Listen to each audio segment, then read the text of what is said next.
انسان کو پتہ چل جائے نا کہ یہ بیماری ہے تو پھر جو ہے نا پھر بڑا مسئلہ بن جاتا ہے کہ کہتے کہ بار بار ابو کے سامنے یہ روئیں گی پریشان ہوں گی تو پھر ابو جو ہے نا پھر وہ انسان جو ہے نا پھر اگر انسان کو پتہ چل جائے کہ مجھے یہ بیماری ہے میں نے نہیں بچنا تو وہ پھر اس کی جو سانسیں ہیں وہ اور زیادہ کم ہو جاتی ہیں، تو اس وجہ سے وہ محسوس ہی نہیں ہونے دے رہے تھے کہ ابو کو کیا ہوا ہے۔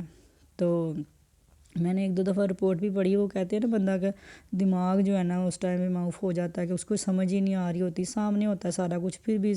انسان ماننے کو تیار نہیں ہوتا۔ تو میں نے ایک دو دفعہ پڑھی رپورٹ، مجھے نہیں سب کچھ بھی نظر آیا، میں شاید دھیان نہیں گیا میرا اس طرف، لیکن جب آخری لمحے آخری رات تھی تو میرا بھائی چھوٹا والا جو ہے نا وہ پھر اوپر جا کے کبھی چھت پہ جائے کبھی باہر جائے، میں کہہ رہی تھی ابو جی کو لے جاؤ، اب ہاسپٹل لے جاؤ، اب ان کو زیادہ تکلیف ہے، اب وہ دوائی بھی نہیں کھا رہے، پانی بھی نہیں پیا جا رہا ابھی، تو چلو لے جاؤ، تو لیکن وہ کہتے نہیں ٹھیک ہو جائیں گے۔ میں نے کہا یہ کیسی باتیں کر رہے ہیں، کبھی اوپر چھت پہ چلا جاتا تھا رونے، کبھی گلی میں چلا جاتا تھا، تو میں اس کے پیچھے پیچھے گئی تو میں نے دیکھا کہ اس طرح سے رو رہا ہے، پھر مجھے شک سا ہوا، میں پھر سے میں نے رپورٹ نکالی، میں نے کہا میں پڑھتی ہوں نا، یہ بتا کیوں نہیں رہا کچھ بھی۔ میں نے دھیان سے جب میں نے رپورٹ پڑھی تو میری نظروں کے سامنے سے آیا ایسے ہی لفظ کینسر کا لفظ، تو میں نے تو پاؤں کے نیچے جیسے زمین ہی نکل گئی ہے، میں کہہ رہی تھی یہ کیا ہو گیا۔ تو میرا تو بس اس وقت جو ہے نا انسان کی ہمت جواب دے جاتی ہے جب وہ انسان یہ دیکھ رہا ہوتا ہے۔ میں کہتی ہوں ہمت ہے ان لوگوں کی جن کے سامنے سے ان کے پیارے اس طرح سے جن کو اس طرح کی بیماری ہوتی ہے تو وہ اچانک سے سروائیو کر رہے ہوتے ہیں، کتنی دیر وہ دیکھتے ہیں، 6 مہینے سال سے لوگوں کو چل رہا ہوتا ہے، لیکن ہمت ہے ان لوگوں کی جو یہ سارا کچھ دیکھ رہے ہوتے ہیں اپنے پیاروں کے ساتھ، اور کچھ بھی نہیں انسان کر سکتا، بس اللہ کی جو رضا ہوتی ہے۔ میں صرف میسیج یہ دینا چاہوں گی اس ذریعے سے کہ جن لوگوں کو بھی جو ہے نا وہ یہ والے مسئلے مسائل ہیں، کیونکہ لمس کینسر جو ہے نا آپ سب کو پتہ ہے کہ وہ سگریٹ نوشی سے ہوتا ہے، تو کائنڈلی جو ہے نا سگریٹ نوشی بند کر دیں، اگر آپ کے پیارے کوئی اس چیز کو لے رہے ہیں ان کو منع کر دیں، سختی سے منع کریں، کیونکہ اگر آپ کو ان کی زندگی تھوڑی لمبی چاہیے تو آپ کو اس سے ساری چیزوں سے بند کروانا پڑے گا، آپ کو ان کو جو ہے نا وہ منع کرنا پڑے گا۔ اللہ کے اوپر لکھا بھی ہوتا ہے سگریٹ نوشی حرام ہے، یہ جو ہے نا وہ کینسر کا سبب بنتی ہے، پھر بھی جو ہے نا انسان جو پی رہا ہوتا ہے اس کو نہیں سمجھ آ رہی ہوتی کہ میرے پیارے ہیں میرے اپنے ہیں ان کے لیے میں یہ نہ پیوں۔ تو بس اسی وجہ سے جو ہے نا ابو کے پھیپھڑوں کا مسئلہ ہوا، اس وجہ سے گلے کا مسئلہ ہوا، تو میں کہنا چاہوں گی کہ پلیز کائنڈلی جو ہے نا سگریٹ نوشی کو ترک کریں، اپنے پیاروں سے اور اپنی جانوں سے پیار کریں۔ جب بھی میں کسی کو دیکھتی ہوں نا کہ سگریٹ نوشی کر رہا ہے،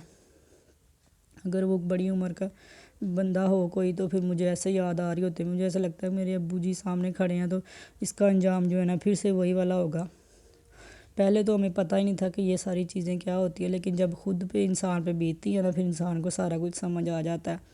تو اس کے بعد سے میرے کور جو ہے نا وہ عزیز جو ہے نا اسی وجہ سے اس دنیا سے گئے۔ یہ جو ہے نا آخری سٹیج پہ انسان کو جا کے پتہ چلتا ہے لمس کینسر کا،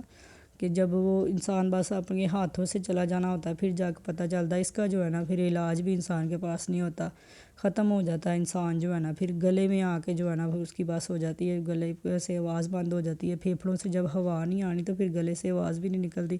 پھیپھڑوں سے ہوا بند ہو جاتی ہے۔ تو خیر اس چیز کی تو مجھے اتنی نالج نہیں ہے، لیکن میں صرف یہ کہنا چاہوں گی کہ کائنڈلی جو ہے نا اپنا اور اپنے پیاروں کا جو ہے نا وہ تھوڑا سا خیال کریں، اور یہ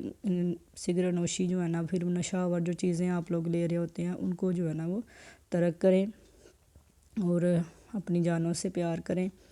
تو اس وجہ سے یہ والے جو ڈیز ہیں نا یہ بڑے بھاری ہوتے ہیں، ایک بیٹی کے لیے جو ہے نا ایک باپ کی شفقت کیا معنی رکھتی ہے وہ بیٹیاں سمجھ سکیں گی، جن کی شادی ہو چکی ہے وہ بھی، اور جو ابھی شادی جن کی نہیں ہوئی وہ بھی جو ہے نا وہ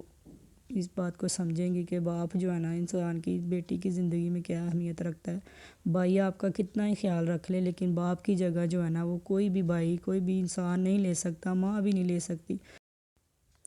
تو میری بس یہی دعا کہ اللہ پاک جو ہے نا